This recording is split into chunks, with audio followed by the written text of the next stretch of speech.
आया हूं आपको कि आप अपने स्कोर को कैसे बढ़ा सकते हो, आप मॉक टेस्ट में कैसे और अच्छा स्कोर कर सकते हो।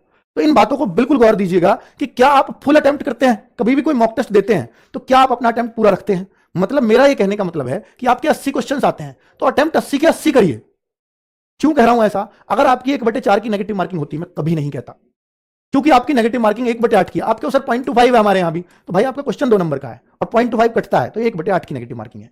ठीक है, तो इसका मतलब है कि हम हर बच्चे को पूरा 80 में से 80 अटेम्प्ट करना है, पहला रूल ये बना लो।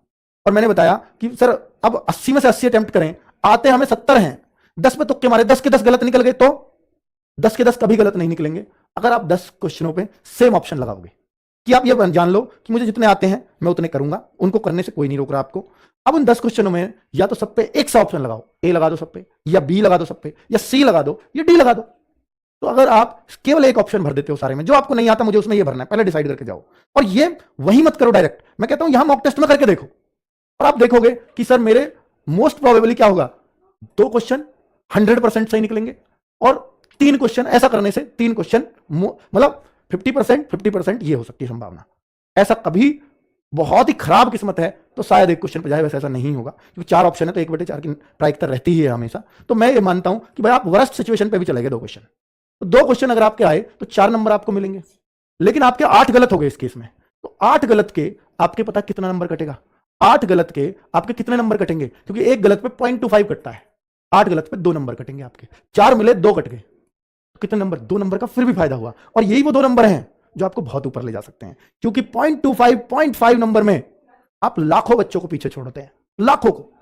ठीक है, तो मैं इसलिए कह रहा हूं कि आप फुल अटेम्प्ट करिए, ये पहला रूल है अगर आपको अपना स्कोर बढ़ाना है तो। भाई जो छोड़ ही रहे हैं अगर उनसे हमें कुछ मिल जाए तो बेहतर है। दूसरा, क्या आप मॉक के बाद सेल्फ एनालिसिस करते हैं खुद का? ये कैसे होता है सर? जब भी आपका मॉक हो तो बहुत सारे बच्चे सोच लेते हैं जो गलत हुआ गलत हुआ, जो सही हुआ सही हुआ, कितना स्कोर है, संतुष्ट हो गए, बहुत है।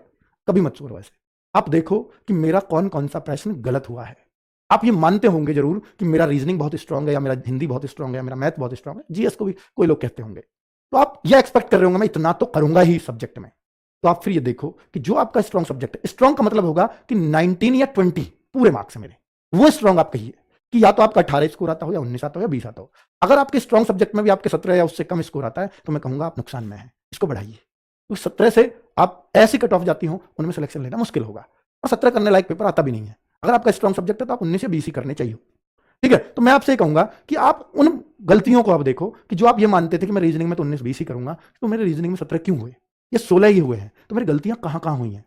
तो जब आप 19-20 का मादा रखते हैं तो आप जरूर जानना चाहेंगे कि मेरी गलत कौन कौन से क्वेश्चन हुए। उन 4 क्वेश्चनों में यह जरूर देखो कि अगर 16 ही सही हुए हैं कि 4 गलत हुए हैं, कि इन 4 में मेरी गलती से कौन से गलत हुए हैं, क्या मैं इनको सही नहीं कर सकता था? तो अब अगर सही कर सकता था, ये गलत क्यों हुए, तो मैं यहां पर क्या सोच गया था जो मुझे आगे नहीं सोचना है। और ये गलती जो हुई है इसको दोबारा रिपीट नहीं करूंगा नेक्स्ट मॉक में कभी भी। मैथ में जो मुझसे आता था ऐसा मेरा कौन सा गलत हुआ, उसको जरूर चेक करिए और कोशिश करिए भाई ये गलत क्यों हुआ, मैंने उस समय क्या सोच लिया। ये अगर सेम डे एनालिसिस कर रहे हो तो आपको याद आएगा कि हां मैं ऐसा सोच गया था, मुझे याद आ गई ये बात। ये लेकिन उसी दिन याद रहेगी, अगर आप 2 दिन बाद चेक करोगे याद नहीं रहेगी। उस दिन हमें याद रहता है कि जब मैंने पेपर कर रहा था तो मेरे दिमाग में ये बात आई थी, तो ये बात आई थी इस वजह से गलत हुआ था। तो अब मुझे वही करना है कि ये गलती, यानी मुझे ये कभी ऐसे नहीं सोचना जैसा मैं सोच गया था, और अगले टेस्ट में ये नहीं होने दूंगा। और जब आप ये बना लेते हैं अगले में ये गलती नहीं करूंगा, तो वहीं से आपका सुधरना स्टार्ट हो जाता है। आता हुआ प्रश्न अगले टेस्ट में गलत नहीं होने देना। इस बार 5 आते हुए गलत हुए, चेक करना खुद को, ऐसा मिलेगा आपको कि 7 गलत हो गए आते हुए, 8 गलत हो गए, इस बार 5 हो गए, अगली बार 6 ना हो जाए, 4 जरूर ले आऊंगा। आते हुए तब भी गलत होंगे, पर मैं कहूंगा 5 से 4 करने हैं मुझे, 4 से फिर 3 करने हैं। तो ये जो कोशिश अगर आपकी रहेगी, ये 100% आपको अच्छे स्कोर की तरफ लेकर के जाएगी। ठीक है, ये बहुत अनुभव से बातें बता रहा हूं बच्चों, ये ऐसे ही नहीं बोल दे रहा हूं कि एक दिन में आके कुछ सुना किसी से और बोल दिया, नहीं। ये आपको कहीं यूट्यूब पे मिलेंगी भी नहीं। ठीक है, क्या आप अपनी गलतियों पर काम करते हैं? जो मैंने ये सारी बातें हालांकि मैंने सेकंड पॉइंट में बोल दी हैं, कवर कर दी हैं, कि जो भी आपने गलत किया है ये आगे गलत ना हो, इसके लिए आपने क्या कोशिश की।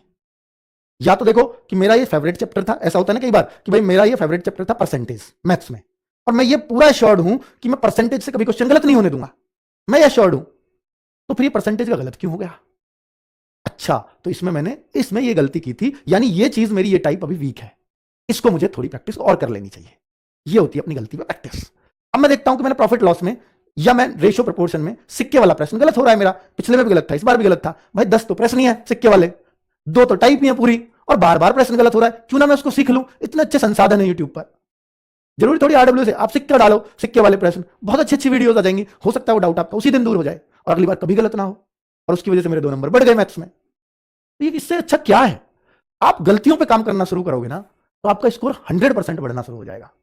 आप देखते हो जीएस में कि मेरा बार बार कि इस पोर्शन से गलत होता है, तो मैं क्यों ना उस पोर्शन पे मेहनत कर लूं थोड़ी सी। ये मॉक टेस्ट बताएंगे आपको, ठीक है? इन पे काम करना शुरू करिए बच्चों। अगली बात बताऊं कि क्या आप पढ़ा हुआ कई बार पढ़ते हैं, बहुत बार ऐसा होता है कि ये तो पढ़ लिया, अब इसको क्यों पढ़ूं, ये तो कंठस्थ है। नहीं, कंठस्थ चीज भी आपको दोबारा करने से कुछ नया दे देती है, और कुछ भी नहीं दिया तो अपना टाइम कम करवा देती है जरूर। कई बार आप देखते होंगे कि मैथ्स की ये बुक है, मैंने कई बार कर रखी है, ये वाला चैप्टर मैंने कई बार कर रखा है, मेरा अब इसको मन ही नहीं कर रहा क्योंकि मैं इसके सारे सवाल कर लेता हूं, फिर भी मैं क्यों करूं। मैंने एक बात बोली है बच्चों कि मैथ्स में अगर आप एसएससी जीडी लेवल की तैयारी कर रहे हो, एक बुक को 6 बार करने की आदत डाल दो, आपका मैथ्स में क्वेश्चन गलत होना बंद हो जाएगा। सिर्फ इतना कर लो। आप क्या सर मैंने 2-3 बार कर रखी है, आप अपने आप को कंटेस्ट मानने लगते हो, पता लगता है कि यहीं पे अलझ गए भाई। अब अगर आपको ये लगता है कि मेरा मन ही नहीं कर रहा, मैंने इतनी बार इस चैप्टर को कर लिया, तो मेरे कहने से फिर इतना करना बस कि आपके उस चैप्टर में मान लीजिए 60 क्वेश्चन थे मैथ्स में, आपको पता है कि मुझे सारे आते हैं, तो मेरे कहने से उसमें 60 मिनट का समय लगा दो और इन 60 क्वेश्चन को एक बार और कर लो। 1 घंटा ही तो खराब हुआ आपका, और वो 1 घंटा आपको ये सिखा गया कि इन सवालों पर अगर इस टाइप का आ गया अब आपका समय लगेगा ही नहीं। तो अगर कोई बुक ऐसे लगती हो कि ये मैंने कई बार कर ली, तो उसके हर चैप्टर को टाइम लगा के और कर देना, वो आपको बहुत कुछ दे करके जाएगी और फिर कहोगे कि बहुत फायदा हुआ ऐसा करने से। तो ये जरूर करके देखना। ये बिल्कुल वो प्रैक्टिकल्स हैं जिनसे बच्चों के बहुत बहुत स्कोर बढ़े हैं।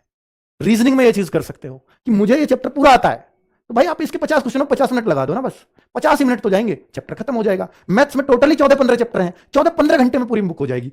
1 घंटे का चैप्टर, 100 क्वेश्चन है तो 100 मिनट करके तो देखो। और जो फिर आपको ये लगेगा कि हाँ ये क्वेश्चन मैं कर तो लेता हूं, पर इस पर सोचना पड़ता है मुझे अभी। फिर अब जब आप उस क्वेश्चन को देखोगे फिर आपको आगे समय नहीं लगेगा, क्योंकि अब आपने वो एक फ्लो में करके देखा, उसमें आपसे नहीं हुआ। क्यों नहीं हुआ उसके कारण पे जाओगे और फिर उसकी एक बार प्रैक्टिस और करोगे, वो अब आगे हो जाएगा।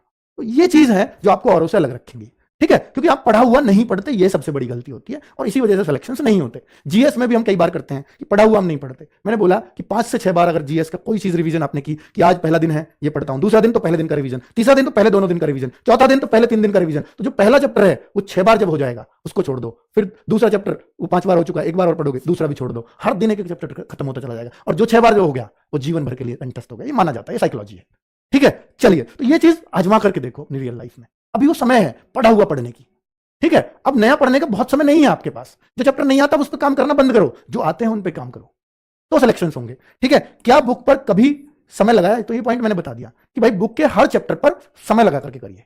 जब आपको लगे कि बुक बहुत बार हो गई है मैथ रीजनिंग की, तो आप उसको समय लगा कर दीजिए, तो आपका समय भी बचेगा क्योंकि आप जल्दी जल्दी करोगे, ध्यान भी कंसंट्रेट हो जाएगा और पढ़ने में मन भी लग जाएगा। बहुत सारे फायदे होंगे, ठीक है बच्चों? तो ये कुछ मैंने टिप्स दिए हैं आपको अपनी तरफ से, आप इनको जरूर आजमाइएगा। मुझे लगता है कि आप बहुत फायदा लेकर के जाएंगे आज की वीडियो का, ठीक है बच्चों? ये मैंने अपनी तरफ से, अपने अनुभव से, बच्चों के अनुभव से, टॉपर्स के अनुभव से सारा मिक्स करके आपको बताया। Thank you very